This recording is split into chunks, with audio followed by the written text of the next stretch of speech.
ces parents qui ont eu des expériences malheureuses avec leur bébé et leur smartphone. Pourquoi? Parce qu'aujourd'hui, il y a des bébés qui ne prennent pas le sein facilement, et il y a des mamans qui, d'un seul coup, se disent « Tiens, si je prends mon smartphone et que je le montre au bébé, il va se mettre à téter. » C'est ce qui se passe. Alors, comme les mères se passent le mot, tous les bébés sont exposés au smartphone, à l'âge de quelques jours. Et 3 ans après, ils sont autistes.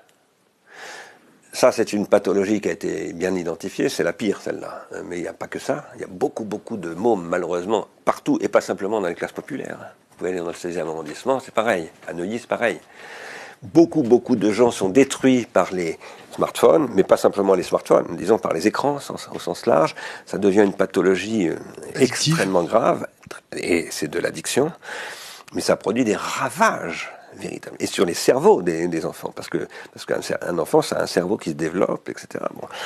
Et donc, qu'est-ce que nous sommes en train de faire? Eh bien, nous sommes en train d'essayer de créer une économie contributive de gens qui sont des experts de la lutte contre ça. Et ceux qui sont les meilleurs pour lutter contre ça, c'est les parents qui ont vécu ça.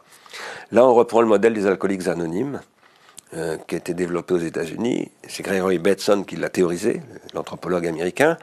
Et sur quoi ça repose, les alcooliques anonymes? Ce sont d'anciens alcooliques qui soignent des alcooliques. Et c'est 4 fois plus efficace que la psychiatrie, la désintoxication en milieu psychiatrique. Nous pensons qu'il y a là toute une activité à développer, et cette activité, il faut la financer avec ce qu'on appelle un revenu contributif. Le revenu contributif, il s'inspire du régime des intermittents du spectacle.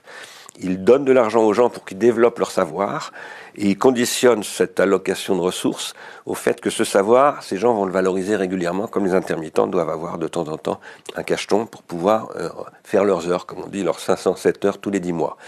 Alors, on ne va pas reprendre le modèle des intermittents tel quel, on est en train de discuter tout ça, de le négocier, mais c'est ça qu'on est en train de mettre en place dans toutes sortes de secteurs. Alors ça, nous pensons que cela permet de créer une nouvelle rationalité économique et à un moment donné, eh bien de permettre à des gens qui sont des investisseurs de se remettre à investir et non pas à spéculer. La finance bancaire est devenue spéculative.